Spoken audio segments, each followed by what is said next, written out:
দর্শক আমন্ত্রণ জানাচ্ছি দীপ্ত স্পোর্টসের সঙ্গে রয়েছে আমি রুবায়েত হাসান। 3 ম্যাচ সিরিজের দ্বিতীয় টি-20তে নেদারল্যান্ডসের বিপক্ষে সোমবার মাঠে নামবে বাংলাদেশ জাতীয় ক্রিকেট দল। সিলেটে খেলা শুরু হবে সন্ধ্যা 6টায়।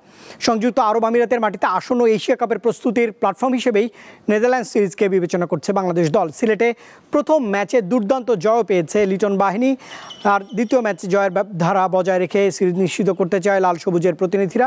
2012 সালে নেদারল্যান্ডস সফরে 2 ম্যাচের টি-20 সিরিজে একটি ম্যাচ হেরেছিল বাংলাদেশ দল। এরপর এখন পর্যন্ত 4 বারের দেখায় সবগুলোতেই জয় রয়েছে টাইগারদের। জুলাই রেভলিউশন ফেন্সিং চ্যাম্পিয়নশিপের ট্রফি জিতেছে বাংলাদেশ আনসার এবং ভিডিপি। রানার্স আপ হয়েছে বাংলাদেশ সেনাবাহিনী।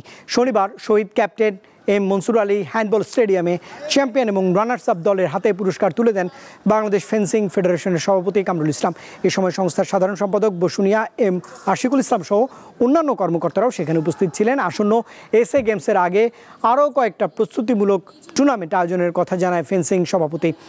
সেই সঙ্গে এসএ গেমসে স্বর্ণপদক জিতলেও প্রত্যেক খেলোয়াড়কে 2 লাখ টাকা করে অর্থ পুরস্কার দেওয়ার প্রতিশ্রুতি দিয়েছেন এই সভাপতি। এবারের আসরে ইপি, সেবার ও ফয়েল এই 3টি ব্যক্তিগত ইভেন্টে নারী ও পুরুষ মিলিয়ে 175 জন ফেন্সার অংশ নেন।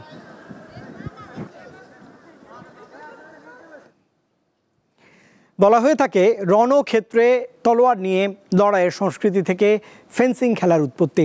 ফেন্সিংকে বলা হয় এই তলোয়ার যুদ্ধের নিরাপদ সংস্করণ। ব্যয়বহুল এবং এদেশে খুব একটা পরিচিত না হওয়ায় অভিভাবকরা খুব একটা আগ্রহ দেখান না এই খেলায়। তারপরও 2019-এর এসএ গেমসে ফাতেমা মুজিবের হাত ধরে স্বর্ণপদক জিতেছিল বাংলাদেশ। সরকার প্রদত্ত বাজেট খুবই সামান্য, তাই পর্যাপ্ত স্পন্সর পেলে সাফল্যের মাত্রাও আরও বাড়বে বলে মনে করছেন সংশ্লিষ্টরা। যুদ্ধের কথা ভাবতেই আমাদের চোখের সামনে ভেসে ওঠে এক ঝাঁক সৈন্যের তরবারি নিয়ে যুদ্ধের দৃশ্য। প্রাগৈতিহাসিক কালে এমন হলেও এখন যুগ পাল্টে গেছে। যুদ্ধক্ষেত্রে এসেছে আধুনিকতা। এখন রণক্ষেত্রে নয় বরং সুসজ্জিত মঞ্চে ফেন্সিং খেলা হিসাবে এই তরবারি যুদ্ধ জনপ্রিয় হয়ে উঠেছে। ফেন্সিং পৃথিবীর অন্যতম প্রাচীন একটি খেলা হলেও বাংলাদেশে এর যাত্রা শুরু 2007 সালে। তবে 2019 সালের এসএ গেমসে ফেন্সার ফাতেমা মুজিবের স্বর্ণপদক অর্জনের মধ্য দিয়ে এই খেলা নতুন করে আলোচনায় আসে। এশিয়ান চ্যাম্পিয়ন হতে পারবো না, সো আমার যে রিসোর্সেস, যেসব খেলোয়াড়দের মান, এটা একটাই পসিবল যে আমরা টার্গেটটা করি সাউথ এশিয়ান প্রথমে, step by step. It's individual game, you know that. Individual স্কেলে খেলা, এটার আমাদের অনেক সুযোগ আছে। ইন্ডিয়া যদি পড়তে পারে, আমরা কেন পারবো না? এখন আমরা আত্মবিশ্বাসী অনেক। আমরা নেপাল বা অন্যান্য শ্রীলঙ্কা বা অন্যান্য যারা এই খেলা খেলছে, other than India, Pakistan, I think we are much better position now. বাংলাদেশে ফেন্সাররা 2010 সাল থেকে আন্তর্জাতিক পর্যায়ে তরবারি বাজিমাত দেখিয়ে যাচ্ছেন। প্রথমবারের মতো 2019 সালে এসএ গেমসে অংশ নিয়ে বাংলাদেশের ফেন্সারদের অর্জন একটি স্বর্ণ, 3টি রৌপ্য ও 7টি ব্রোঞ্জ পদক, যা নিঃসন্দেহে একটি বড় অর্জন। একটা অভিজাত গেম, একটু এক্সপেন্সিভ। আমরা যদি একটু সাপোর্ট দিতে পারি, financial support of course, like their races and the blades, তাহলে পরে আমি মনে করি এটা যথেষ্ট পপুলার হবে। আমরা সবগুলি ডিস্ট্রিক্ট কাভার নাও যদি করতে পারি, আমরা বিভিন্ন ডিভিশনে গিয়ে will go for talent hunt. মেধাটাকে আমরা প্রমোট করতে চাই। সৌদি আরবে একটা টুর্নামেন্টে যাচ্ছে আমাদের ফেন্সাররা খেলতে। তার জন্য আমরা সাউথ আফ্রিকা থেকে এবং ইরান থেকে কোচের ব্যবস্থা করেছি, and at the same time আমরা এফআই থেকে একজন কোচকে পাচ্ছি।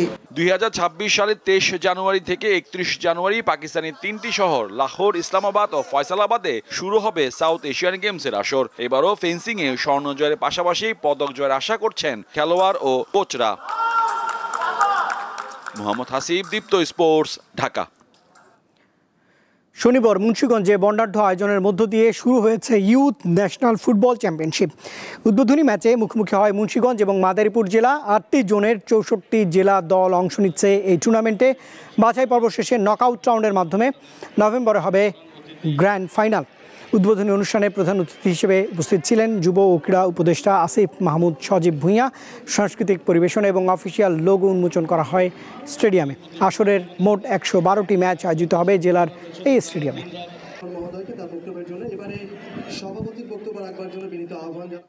ইংলিশ প্রিমিয়ার লিগের হাই ভোল্টেজ ম্যাচে আজ মুখোমুখি হবে লিভারপুল এবং আর্সেনাল। ম্যাচ শুরু হবে বাংলাদেশ সময় রাত 9:30টায় লিভারপুলের মাঠে অ্যানফিল্ডে।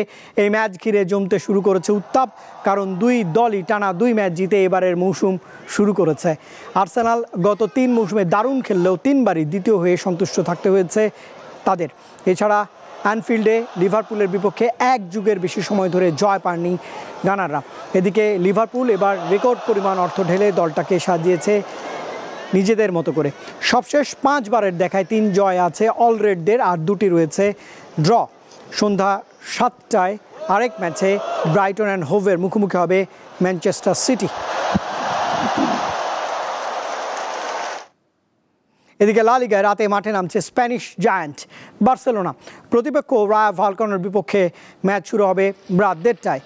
হ্যান্সি ফ্লিকের হাত ধরে গত মৌসুম থেকে দুর্দান্ত ছন্দে ফিরেছে বার্সেলোনা। এবারও তার ব্যতিক্রম নয়। প্রথম 2 ম্যাচে জয় পেয়ে পূর্ণ 6 পয়েন্ট নিয়ে টেবিলের 3য় স্থানে এই মুহূর্তে অবস্থান করছে কাতালানরা। অন্যদিকে প্রতিপক্ষ ভায়াকানো রয়েছে টেবিলের 11 নম্বরে। তাই ইয়ামাল রাফিনহাদের লক্ষ্য টানা 3য় জয় তুলে নেয়। ভায়াকানোর বিপক্ষে সবশেষ 5 বারের দেখায় 3 জয় ও 1 হার রয়েছে বার্সেলোনার।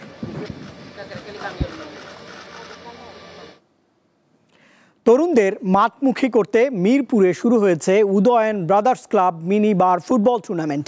এবারের আসরে অংশ নিচ্ছে 32টি দল। টুর্নামেন্টের উদ্বোধন করেন জাতীয় দলের সাবেক ফুটবলার সাব্বির আহমেদ। এ সময় উপস্থিত ছিলেন উদয়ন ব্রাদার্স ক্লাবের সভাপতি, সাধারণ সম্পাদক সহ অন্য কর্মকর্তারা। তরুণ প্রজন্মকে ডিভাইস আসক্তি ও মাদক থেকে দূর রাখতেই এমন আয়োজন বলে জানিয়েছে কর্তৃপক্ষ।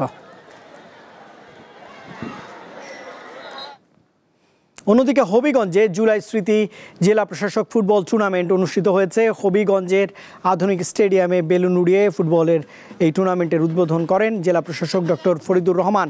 এতে জেলার 9টি উপজেলা এবং হবিগঞ্জ পৌরসভা সহ 10টি দল অংশগ্রহণ করেছে। প্রথম দিনে চুনারুঘাট উপজেলার মুখোমুখি হয় বানিয়াচং উপজেলা। আগামী 10 সেপ্টেম্বর হবে এই টুর্নামেন্টের ফাইনাল।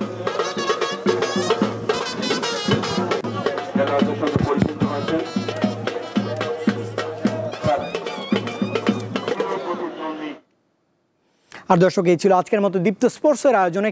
দেশ বিদেশের খেলাধুলার নানা রকম খবর পেতে দীপ্ত স্পোর্টসের সঙ্গেই থাকুন আর চোখ রাখুন দীপ্ত টেলিভিশনের ডিজিটাল প্ল্যাটফর্মগুলো।